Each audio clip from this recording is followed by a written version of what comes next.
John Lavin is a production designer based in Seattle and is a longtime collaborator with Lynn Shelton. Sword of Trust marks their 5th feature film together.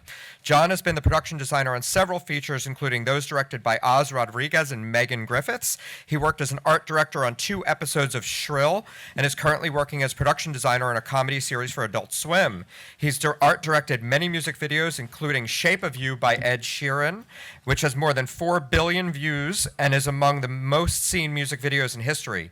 His frequent collaboration with director Jason Koenig has produced 3 videos for Sheeran and 5 for Macklemore, including Downtown, which was named Video of the Year at the 2015 European Music Awards. John works frequently as an art director for commercials and video projects with clients including Alaska Airlines, Amazon, American Girl, Discover Card, the NFL, Microsoft, Sonos, T-Mobile, ESPN, the Gates Foundation, and many more.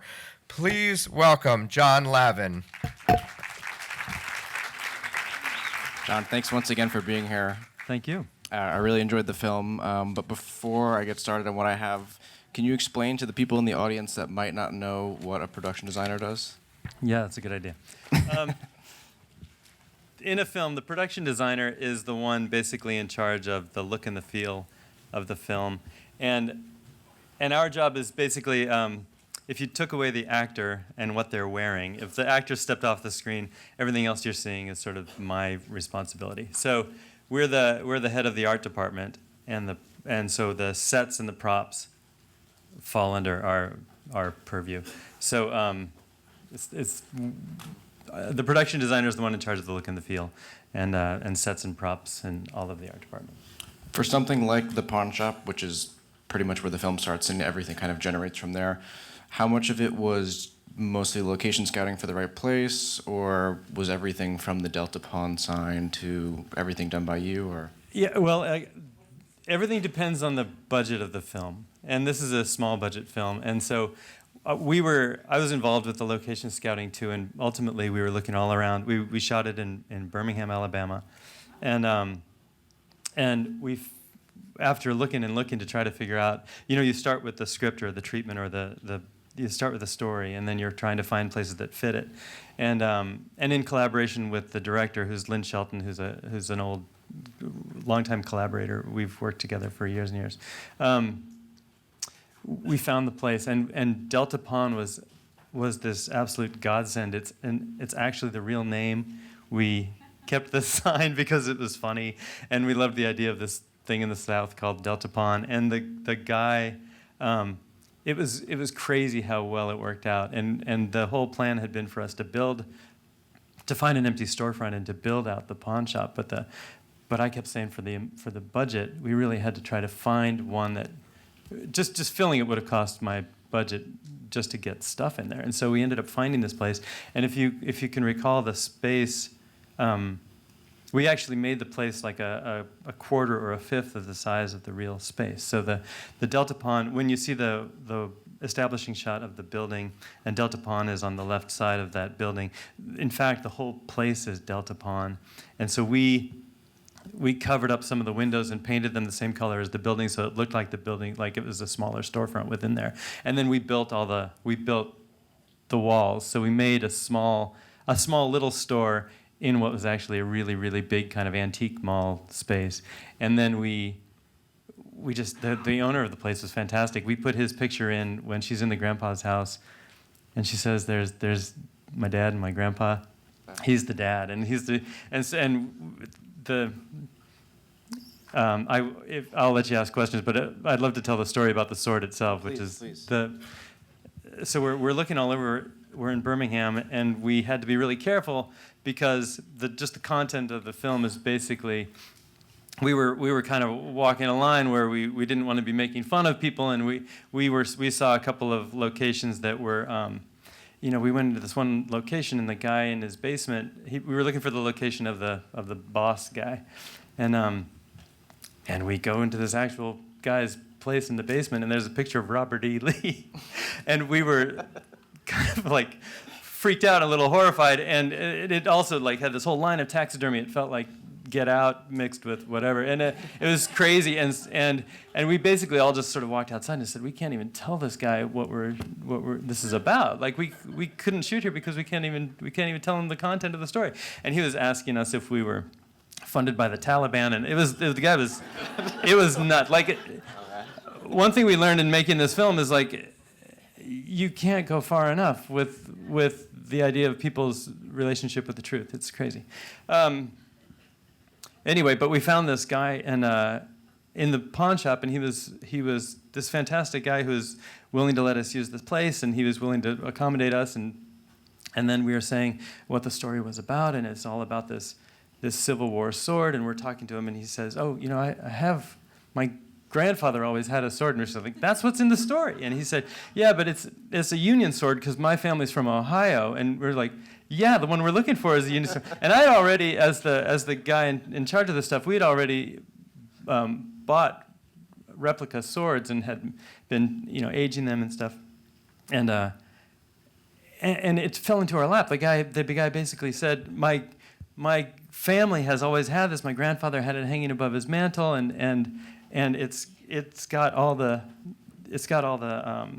battles it was involved in engraved into the scabbard, and it's for real. It's like so the one you see in the film, when you do see a close up of it, that's the real thing. And so we ended up altering our prop ones that we used for some of the backgroundy stuff because it was actually a really valuable thing. But he let us use it, and so it was in the actual sword. There is an actual former field officer's battle sword. It was kind of crazy. Can you talk a little bit about how you met Lynn and how, after doing multiple collaborations with each other, you've grown together as people in the film industry? Yeah.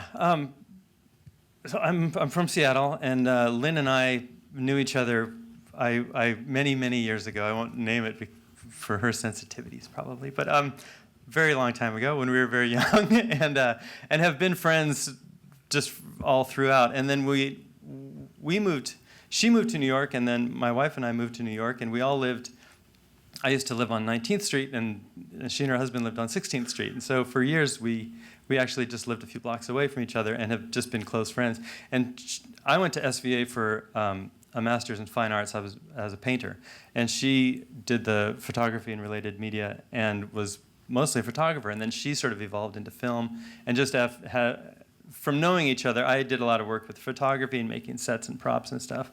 And then when she started making films, she and I started working together. And so we've worked together, I think, on 5 features and a few other projects. But just for years. And she's a director who works a lot in television now. And then, but she's had a great career, and she's been kind enough to bring me along with it on some things. And she's very sorry she couldn't be here tonight. She's got a big project in Los Angeles she couldn't pull away from. I always enjoy in movies when there's parts of the set that add to the story without explicitly saying something in words. After finding the locations for the films, what kind of touches did you add to the underlying story? That's a good question. I guess the idea of making the environment of the pawn shop have to sort of be that becomes the embodiment of Mel, who's Marc Maron's character, and just sort of to tell his story. We knew what his backstory was going to be, and then we helped sort of develop more of a backstory too. So we brought in a lot of the paintings of the old blues artists, and part of it was the idea of like finding a place called Delta Pawn, and then we brought in all these Delta blues musicians, and tried to bring in the pictures of them, and then so a lot of his musical background. He by the way plays all the music that you hear in the score too. That's all Marc, and the song at the end. But we brought in sort of his backstory by doing a lot of that kind of stuff. That's one of the things. Were any of the guitars in the rest of the store already, or? A lot of them were. Like I say, we had a very small budget. We shot the whole thing in 12 days, I think. Wow. My art department was me, a prop person and a set person, and then a construction guy and a few day players. So real small. It was a small and quick operation. But so a lot of the guitars were ones that we got there. The hero guitar, the one that he ends up buying and playing, we got specifically for the show. And then the ones that we didn't touch, we could basically just sort of leave and hang there. In terms of production design, where do you have to draw the line between treating each set as a piece of art? Since I know you also here at SVA studied painting, and then also being economical, making considerations for the budget, and then knowing that not necessarily everything will be seen on camera. That's a good question. Especially for an indie film like this. I know you already mentioned the budget, but yeah, well, a lot of it is I sort of like working in the world where it feels believable, and besides working in production design, one of the things I did like right after going to school at SVA was I used to work in the windows, doing the windows at Barney's, and it's not that different because it's all sort of like I've done a lot of different things, but a lot of it is about you sort of are making something look good from someplace, So if it's a store window, you're sort of building the whole thing so that somebody can see it from across the street, and then come up and see it close, and it sort of has a payoff at both places. And in something like this, you sort of are finding out where your camera angles are likely to be, and you can prioritize, and you can sort of say, well, this is not, I need to deal with this, but we really are going to look over here a lot. And depending on the director and depending on the cinematographer, that stuff can shift a little bit while you're shooting. So sometimes you end up feeling like the great stuff didn't get seen so much. But usually, if you're collaborating and they're feeling collaborative, you can make sure everybody's seeing the things that you thought you were going to see, and you prioritize that way. I understand too. I think you and Lynn have worked with the same cinematographer for a few of the films, right? Or we've worked with This was not actually. This was the cinematographer here changed at the last minute because the scheduled cinematographer who we have worked with several times had a medical emergency, and he's fine now. But he had to bail at the last minute, and so we ended up working with someone else. But how closely do you have to work to camera department to make sure that, as far as coverage, like the set extends for everything? It sounds kind of silly to say, but no, you need to make sure that everybody's working with one another, and almost every experience I've had, that works out well. Where you just have to make sure that especially with a limited budget, small crew, use a quick turnaround. There's a limit to how much you can deliver, and so you kind of have to make sure that everybody's on the same page about in this location. Here's where we're going to look, and here's our main. Our main shots are going to be sort of looking in this world, and then make sure you're delivering that for them. What are your thoughts on the current state of indie filmmaking, considering that, Hollywood kind of has this big thing with reboots and things that are heavy on CGI, where there's no kind of, it's a different kind of production design. No, I think, it's a weird world. I don't. This is just a personal opinion rather than an expert opinion, but I sort of feel like there's a lot of product being made right now. There's loads of content being made. Netflix is filled with stuff, and so there's just tons of work being produced.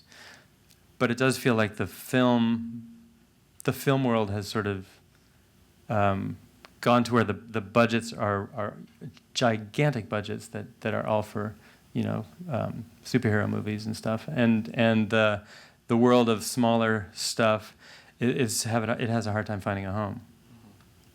This was something that I think Marc Maron's Lynn's sort of having a moment, but Marc Maron's definitely having a moment, and his following really supported this film a lot, and it was intended to be opened in it played in July and August, and it was intended to go to open in New York and Los Angeles, and then 10 other theaters or something, and it ended up being like 60 other theaters and played for 6 weeks or something.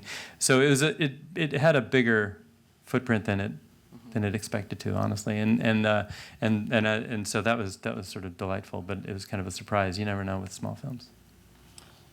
We're going to throw it to the audience after this, but I don't know if you can top that sword story, but is there any other special memories you have from working on Sword of Trust?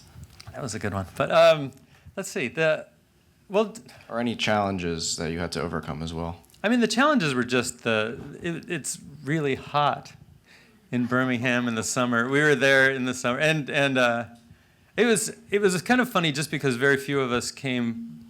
Lynn and I and maybe one or two other people came from Seattle, and then there was some Los Angeles people, but mostly we came in and then hired locally and worked with people there. And so the challenge, I guess, is finding, like, parachuting in and finding a crew. And the people I was working with were fantastic. So it's a place I'd never spent time in, and I really kind of learned to love it. There's an interesting art community and filmmaking community in Birmingham. That was a lot of fun. Nice. So that was a lot of fun. Okay, so we're going to open it up to the audience, and we have mics going around. Vincent's on that side. Just raise your hand if you have a question. And if no one has a question first, then I'll ask. There's one in the center. There's one over here. Sorry, I'm walking right past. I have two questions, actually, to be greedy about it. Talking about sort of being a fine artist and then suddenly finding yourself working with a friend in film, I just wondered, just nosily, whether or not there was anything that you were afraid would happen in your friendship, but how the working relationship started, whether there's anything. And my second question, well, you can answer it and I'll see if I can. My second question is just, were there things that you didn't know when you first started out and had horrific things happen? Oh, geez. Learning the hard way, I guess. Well, I think I came to it more slowly than it probably sounds. And I think that a lot of what I was doing from early on was working. I mean, there was probably, I'd have to actually think this through more closely, but there was probably 10 years between getting out of school and doing the films, and in between it was a lot of working in photography and making sets and props and sort of doing things that I had a lot of nervousness about working, moving into video and commercials and that kind of stuff, and just sort of as soon as I started, I realized it's the same work. It's just the pictures move. It's a lot. It's really a same kind of work, even though it doesn't overlap a lot. The people who work in that world tend not to overlap. A lot of it, underneath a lot of it, is the idea that I was living in Seattle and had a family, and I was trying to make it work in Seattle. So in a town like that, which is a secondary market, on a good day, one needs to be a generalist and to kind of say, I'll do work that I'll take it all on. And so I have worked as an illustrator for a long time. I've worked doing. I've just done a whole lot of things that are sort of related to art but aren't necessarily fine art.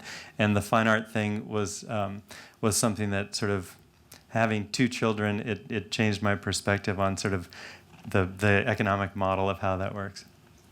So did anything surprise you when you finally were I mean, the first thing that comes to mind is that it surprised me that I was able to take it on. That I didn't know a lot about film. Honestly, when I first started doing that, and people who came to it from film, from a film school or from film world, just to back it up for a moment, in the art department, people do come to it from a lot of different places. So there are people who come to it from film, but there are also people who come to it from theater, and people who come to it from fine arts, and even construction that ends up sort of ending up that way. And so it's not a super well-worn path. And I found that when I was talking to film people, they would say a lot of things about this side of the line and things like that, and I didn't know what the hell they were talking about, and I would have to ask. And and the thing is, I was always starting in small enough movies where it was fine not to know that stuff, and people, were collaborative and friendly, and that was okay. I think Vincent has one up there for you. Right in the center. My question is actually about a specific set piece. There's a sign on the outside of the pawn shop that says, "We buy sterling silver," and it's pointed into the... I was wondering actually if it was pointed in or if it had two sides, or if the light was just shining through. No, it was theirs, and it was a two-sided sign. And I think, if I recall, it was a sign that they had outside on an A-board, and we were hiding something. there's something we're covering, and I can't remember what it is now, but there's something that we didn't want the camera to see, so we put that on the inside. But Okay. yeah, That was my question. yeah. Oh. Hello, and I really enjoyed the show. Thank you so much. Thank you. And my question is, if the program was shown in southern part, and if it did, what was the response from the people or show business and so Yeah. on? I think everything I heard is that it went over very well in the South. But I think again, it's an indie film. It's an indie film audience probably that it's going to be seen by, and those that crowd was receptive to it, sort of regardless of where they were. I think that's probably it's not going to be playing at a Trump rally, So I think the people who are seeing this film were receptive to the film. Oh, yes. I always thought it's interesting to understand the title of the film. Is it obvious somewhere in the film it points out Sword of Trust, or is it a hidden meaning? I don't know. And the film has, I've actually wondered this myself, and I don't know. It sort of found its name pretty early on, and I had nothing to do with that. And then people were sort of discussing it as Sword of Trust, because initially when you get it, you get the script and the story, and it's not. And this was not really a scripted film per se, and I can talk about that later. But it's usually untitled. And then, but I don't know if it's just a coincidence, but I think sort of trust, like I sort of trust somebody. I think that the double meaning of that is something that people were mentioning the whole time we were shooting, and I felt like that must be part of the reason for the name. When you hear people say it, like if you hear people talking about, I saw the movie Sort of Trust, and it sounds like you're saying sort of trust, sort of. But I don't know if that's just a coincidence or if that was the idea. Right here. Hi, I'm curious. Are you open if one of the performers has a suggestion in terms of what you do? Like I know Absolutely. Maron has a very strong personality, kind of Betty Davis. So I'm just wondering if he says something, if you. Absolutely open to it. In fact, the more collaboration, the more response, the better. Because the alternative is sometimes on a project, we in the art department will go into more of their backstory than the actor will, and you can't make somebody's home without having to think about who they are and what kind of stuff they would have and where it would be and what pictures they'd have on the wall, and so you end up developing this whole backstory that isn't anywhere. And oftentimes, an actor will come out of their trailer and show up on set and say their lines and bug off, and they were only there for a day and they never noticed it. So it's any feedback at all. Marc was not like that. Marc was there the whole time. He was there every day, and so there was a certain amount of like back and forthing on that stuff. The ring that. Oh, by the way, I should have mentioned Deirdre is Lynn Shelton. So that's the director. I don't know if you caught that if you didn't see the credits, but that's Lynn Shelton. So there was it was a small crew and a whole lot of collaboration, a whole lot of discussions about things. The ring, the turquoise ring, came from the pawn shop and then was a gift from the pawn shop owner to Lynn afterwards. I mean, it was very friendly. There's the big painting of Charlie Patton, and everybody on the crew signed it, and he kept it and stuff. So there's a lot. It was all very friendly and nice. We have another one on the left. Oh, Hey, hi. I noticed that you had two of the hottest actresses out from Brittany Runs a Marathon. How were you able to get them? Isn't that crazy? Well, that wouldn't be the art department who got them. So it was Lynn's relationships with them, and I think they actually did that film after we did this, and I think I could be wrong about that. We shot this like a year ago in August, I guess. No, May. Wow, thanks. And I think they shot theirs after that, but I could be wrong about that. But they collaborate and just like they're very friendly and work with each other or like working with each other a lot. Yeah, that's sort of a nice coincidence that happened too, because that movie is taking off too. think we have time for one or two more. Did the writers specifically wanted to make this movie in Alabama? Was that their first choice? Or they want to make, wherever budget was good for them? It was the second choice. Here's the little story. So first of all, it's a almost entirely improvised film. So what she does is write a treatment is where you sort of discuss here's what's going to happen in a story, and then a script is where you give all the actual language of the dialogue. And what Lynn talks about is like a scriptment, which is sort of it's suggested what's going to be discussed. It's not, the language is not called out. And so at least, and this film and several others that she's worked on, but this one in particular, so you would know the arc of the scene, you'd know what was going to happen. This is when, Nathaniel and Mel are in the place, and then they come in and this stuff happens, and then they would just go and run it with improvised dialogue. And then they would do take after take after take for sometimes endlessly. And they would just, like Toby Huss, the guy who's Hogjaw, just would riff and riff and riff, and they would just be some really wild, very, very, very long takes. And like the editor was heroic in this film because seriously, they would just like go in completely different directions every time he did it, and for long, long, long takes. So the writers were basically not writing dialogue, first of all. In terms of where it had been intended to happen in Kentucky because we had connections to a producer there who's worked with us on previous films, who's based now in Kentucky.